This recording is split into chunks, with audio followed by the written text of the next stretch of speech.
So hello and welcome back to our channel the educational hub. तो students, आज हम बात करने वाले हैं बड़े ही मज़ेदार टॉपिक के ऊपर and that is very very very important topic according to your board point of view. तो बच्चों, आज हम बात करने वाले हैं, जी हाँ, क्रैमर्स रूल, जैसा कि आपने यकीनन थंबनेल में देख लिया होगा।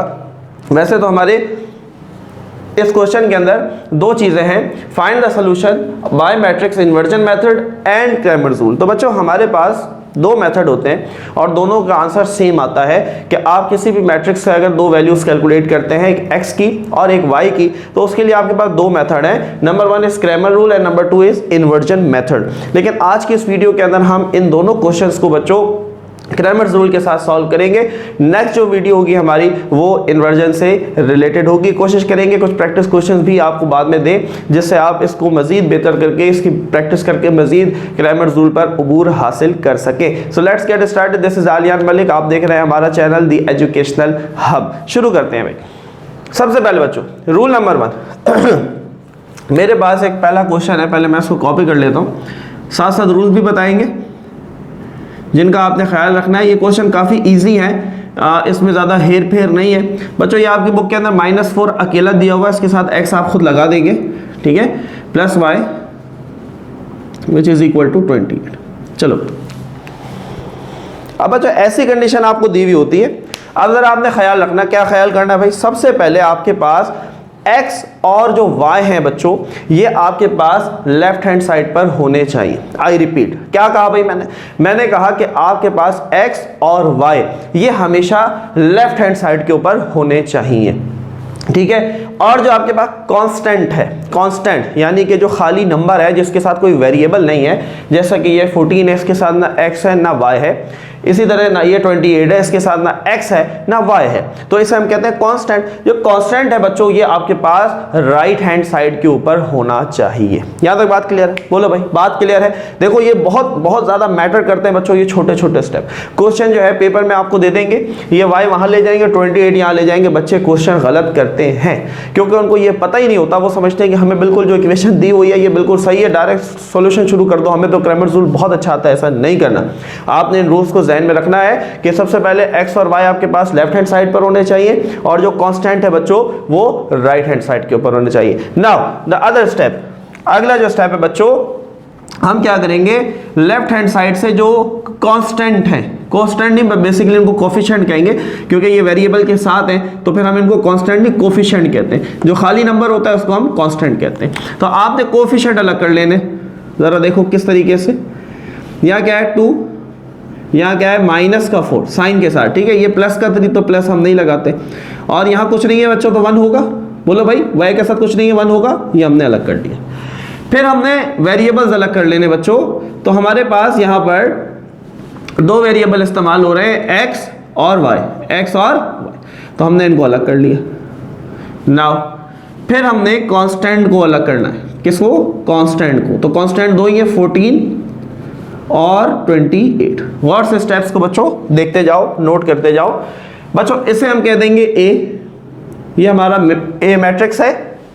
x और y को हम कह देते हैं, ये हमारा x मैट्रिक्स है, कैपिटल X, और ये हमारा B मैट्रिक्स है। ये बात समझ में आई है? बहुत स्लो लेके चलूंगा बच्चों, स्टेप्स को समझना है। ये जो अक्सर हम थंबनेल्स पे देखते हैं, 2 मिनट के अंदर आप क्रैमर्स रूल सीख जाइए, ये देखो शॉर्ट ट्रिक पे नहीं जाना आप, क्योंकि कोई FPSC का एग्जाम नहीं दे रहे आप, किसी जॉब का एग्जाम नहीं दे रहे बच्चों, आप बोर्ड एग्जाम दे रहे हैं। तो बोर्ड एग्जाम के अंदर शॉर्ट ट्रिक्स नहीं चलती। हाँ, कॉन्सेप्ट आने चाहिए, आपको पता हो कि आप अपने क्वेश्चन को क्रॉस चेक कैसे करोगे, लेकिन आपने वो मेथड यूज नहीं करना होता। इस चीज़ों को जहन में रखा करो। तो हर स्टेप को आपने प्रॉपरली करके दिखाना है, क्योंकि ये लॉन्ग क्वेश्चन में आने वाला है बच्चों। ये क्वेश्चन लॉन्ग क्वेश्चन कह दिए, मोस्ट इंपॉर्टेंट है, ठीक है। चलो भाई, अब अगला स्टेप क्या है हमें दो वैल्यूज चाहिए, x की और y की। अब जरा देखो, x की वैल्यू के लिए बच्चों फॉर्मूला होता है determinant of ax upon determinant of a,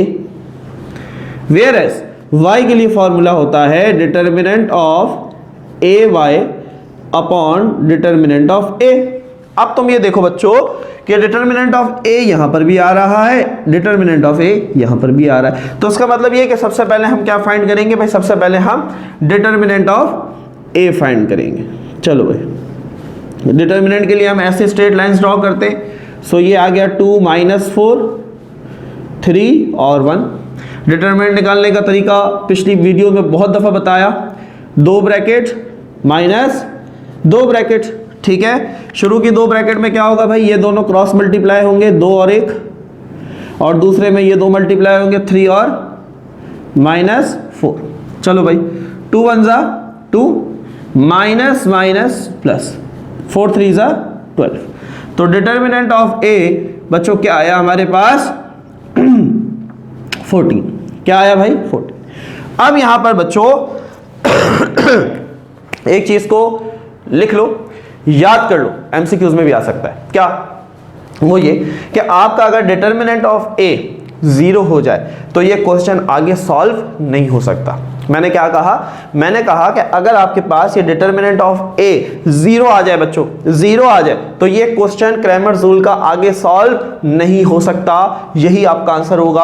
आप यहां पर लिख देंगे solution set is not possible, ये सोल्यूशन सेट इज इम्पॉसिबल। बात समझ में आ रही है? देखो बहुत छोटी छोटी सी बातें, ठीक है। अच्छा ऐसा होता क्यों है, कॉन्सेप्ट वाई सर ऐसा क्यों है कि सोल्यूशन सेट पॉसिबल नहीं? देखो अगर डिटर्मिनेंट ऑफ ए 0 हो गया ना, जब भी कोई चीज डिनोमिनेटर में यानी कि न्यूमरेटर में कोई भी नंबर हो, अगर डिनोमिनेटर में 0 आ जाए, आप उसको डिवाइड करें तो आंसर क्या आएगा?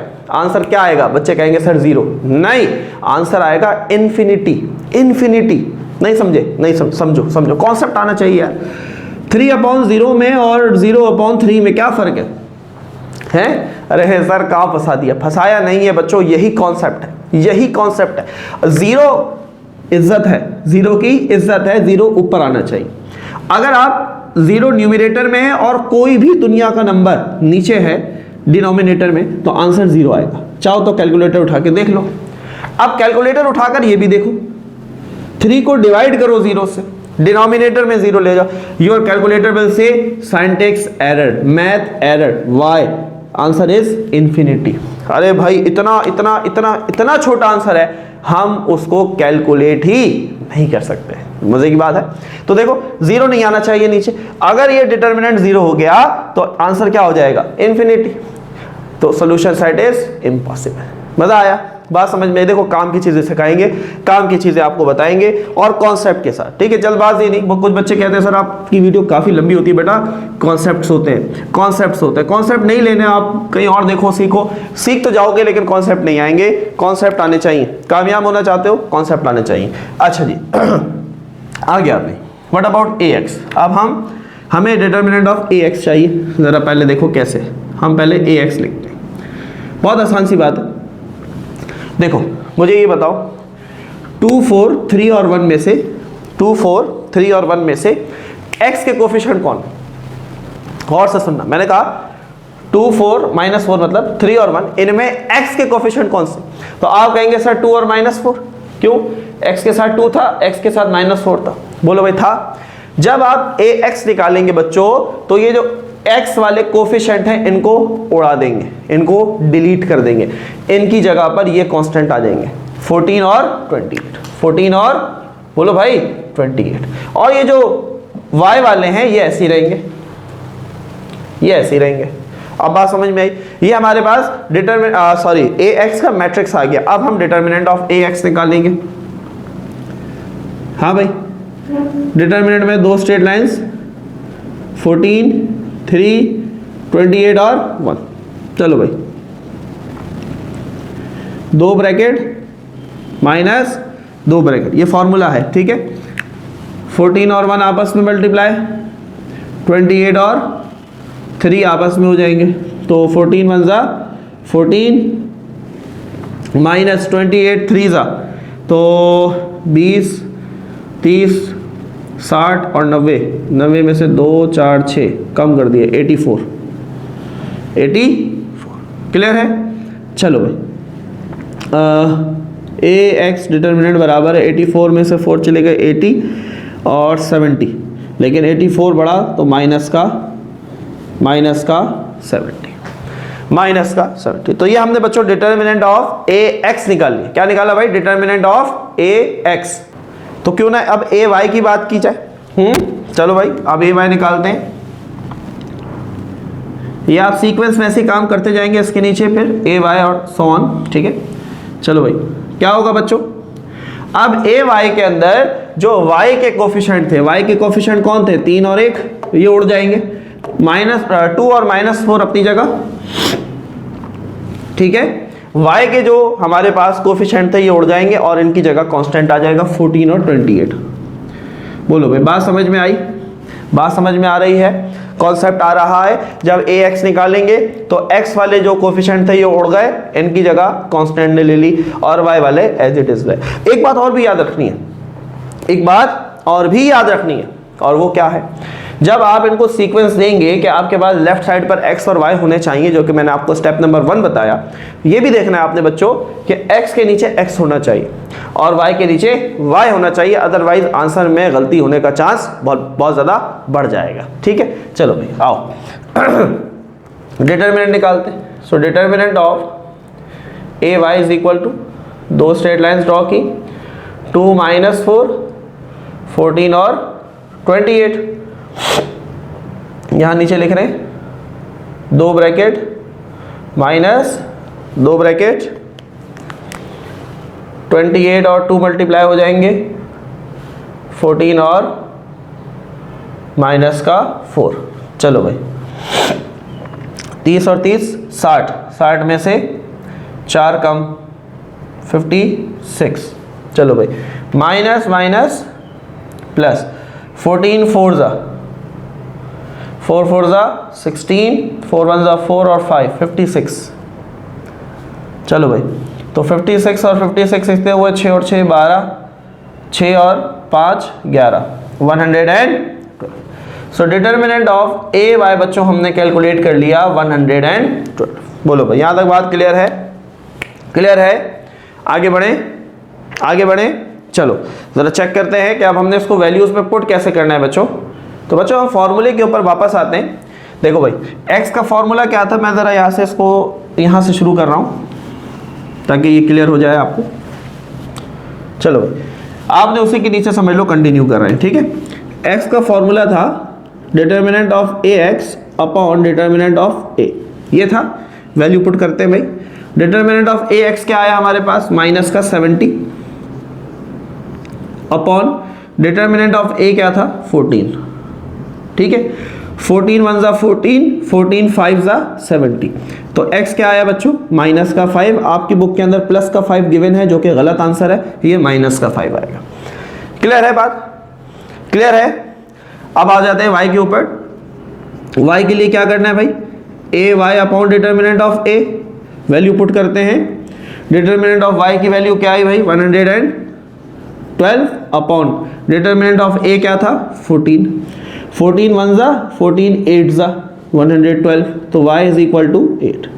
बोलो भाई मज़ा आया, क्लियर हुई बात। सोल्यूशन सेट 2 आ गए, 8 और -5, 8 और -5।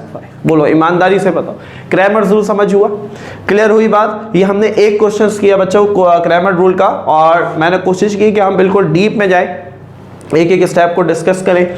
जहाँ पर बच्चे गलती करते हैं हमने उनको भी हाईलाइट करने की कोशिश की, ताकि आप उन चीज़ों को वो गलती ना करें जो बाकी स्टूडेंट्स करते हैं बच्चों। तो आप इसको कॉपी कर सकते हैं। फिर हमारे पास एक और प्रैक्टिस क्वेश्चन भी है और एक्सरसाइज 19.2 के साथ हमारी कंप्लीट भी हो जाएगी with respect to Cramer's rule. तो आप इसको कॉपी करें ताकि फिर हम नेक्स्ट क्वेश्चन की तरफ मूव ऑन होते हैं।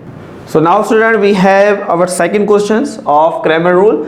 क्या x और y लेफ्ट साइड पर हैं? स्टेप नंबर 1, सबसे पहले आपने चेक करना है कि सारे वेरिएबल्स लेफ्ट साइड पर होने चाहिए। तो जी हाँ, सारे जो वेरिएबल्स हैं वो लेफ्ट साइड पर हैं, लेकिन क्या ये अरेंज हैं? नहीं बच्चों, यहाँ पर x y है, यहाँ पर y x है, तो हम इनको ज़रा अरेंज कर देंगे। और अरेंज कैसे करेंगे भाई, x पहले आता है तो ऊपर वाला जो इक्वेशन है ये तो ठीक है। यहाँ पर 3x बच्चों यहाँ पर आएगा और यहाँ कुछ नहीं है तो प्लस है, ठीक है, तो कंफ्यूज नहीं होना है। तो ये प्लस का 2y इज इक्वल टू 0। समझ आई? देखो कितना छोटा सा स्टेप है, लेकिन यहीं पर बच्चे गलती करते हैं, क्योंकि जब आप मैट्रिक्स बनाएंगे तो ऑब्वियसली आपने गलत करना ही करना है, क्योंकि जब आप मैट्रिक्स बनाएंगे तो आप 2 2 -4 और 3 लिख देंगे तो गलत हो जाएगा। तो ये हो गया जी 2 3, इसमें से कॉन्स्टेंट अलग कर लेते हैं, यहाँ से ये माइनस का 4 और 2,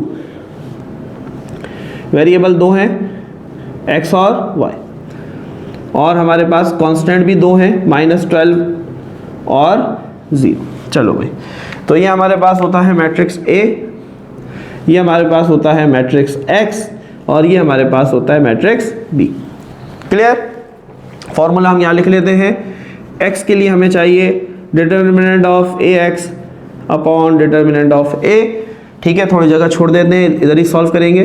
Y के लिए हमें चाहिए होता है determinant of AY upon determinant of A, ठीक है।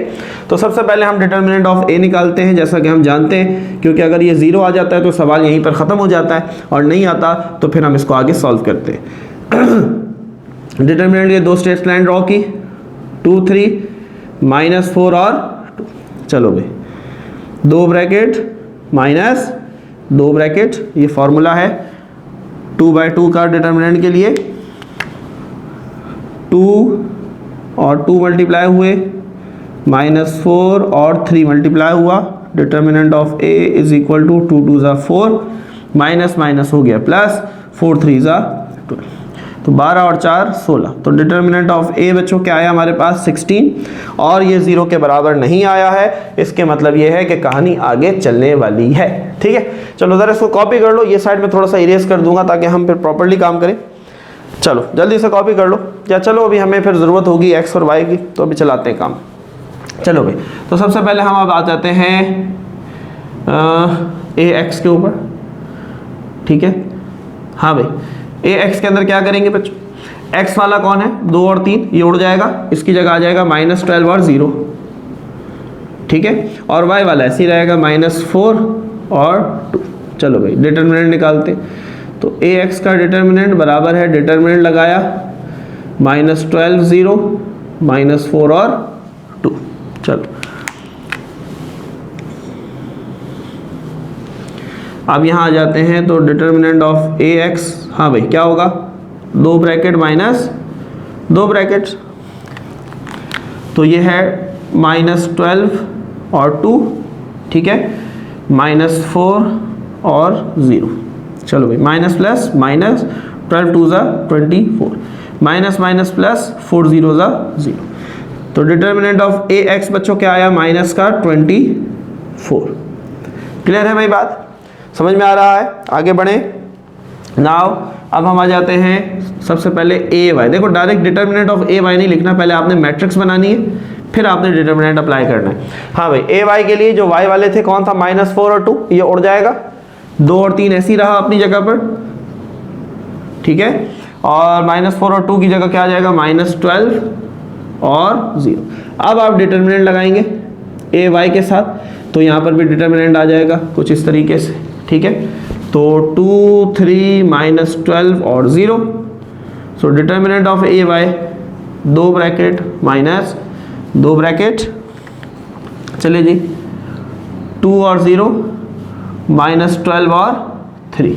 चलो भाई, 2 0 = 0, माइनस माइनस प्लस, 12 3 = 36। जी हाँ बच्चों, क्या हुआ, तो डिटर्मिनेंट ऑफ AY हमारे पास क्या आया, 36। मज़ा आ रहा है, क्लियर हो रही है बात, कॉन्सेप्ट आ रहा है, कोई मुश्किल नहीं है, कोई परेशानी नहीं है, सिंपली कैलकुलेशंस हैं और थोड़ी सी लंबी कैलकुलेशंस हैं, इसी वजह से ही आपके लॉन्ग क्वेश्चन के अंदर बच्चों आएगा, और ऑब्वियसली 6 से 8 नंबर का होगा, तो उसके अंदर काफ़ी आपने वर्किंग करनी होगी। तो डिटर्मिनेंट ऑफ A आ गया, AX आ गया, कहाँ गया ये रहा, और AY भी आ गया। अब हम आ जाते हैं फॉर्मूले के ऊपर, तो वैल्यू ज़रा पुट कर लेते हैं, या चलो वहीं कर लेते हैं हम। सो X के लिए हमें चाहिए determinant of AX upon determinant of A। तो AX क्या आया भाई, माइनस का 24, और A क्या आया था, डिटर्मिनेंट ऑफ A 16। चलो भाई, सो 4 4 = 16, 4 6 = 24, तो X बचा -6/4, 2 2 = 4, 2 3 = 6, तो X की वैल्यू आ गई -3/2। X की वैल्यू क्या आ गई, -3/2। अब ये मजीद सिंप्लीफाई नहीं हो सकता, ठीक है, क्योंकि 2 और 3 आपस में किसी की टेबल में नहीं आते। चलो भाई, व्हाट अबाउट Y के लिए determinant of AY upon determinant of A।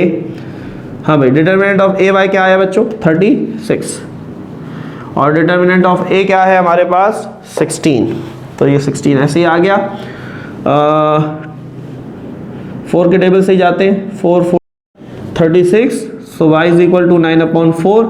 अब ये किसी और के टेबल में नहीं आते बच्चों, तो यही हमारा आंसर हो जाएगा -3/2 जो x है, और y हमारा हो गया 9/4। This is x। बोलो भाई, मजा आया? क्लियर हुई बात? तो ये था हमारे पास बच्चों क्रैमर्स रूल, जिसके अंदर हमने 2 क्वेश्चंस को एज अ प्रैक्टिस देखा, सीखा, और मुझे उम्मीद है कि यकीनन ये आपको बहुत अच्छे से बच्चों समझ भी आया होगा, आपने कॉन्सेप्ट देखा भी होगा। आपके लिए भी हम इंशाल्लाह बहुत जल्द बच्चों एग्जाम से पहले जो है वो क्रैश कोर्स लाएंगे, जिसके अंदर हम ना सिर्फ आपको इंपॉर्टेंट क्वेश्चंस की प्रैक्टिस कराएंगे, बल्कि हम आपके लिए बहुत सारे प्रैक्टिस क्वेश्चंस भी जमा कर रहे हैं, जो कि उसी के अंदर हम आपसे शेयर भी करेंगे, आपको सॉल्व भी कराएंगे, और इंशाल्लाह आपको एग्जाम के लिए बहुत अच्छे से प्रिपेयर करेंगे। अपना ख्याल रखें, पढ़ते रहें, मिलते हैं आपसे इन्वर्जन मेथड के साथ। जब तक के लिए अल्लाह हाफिज़।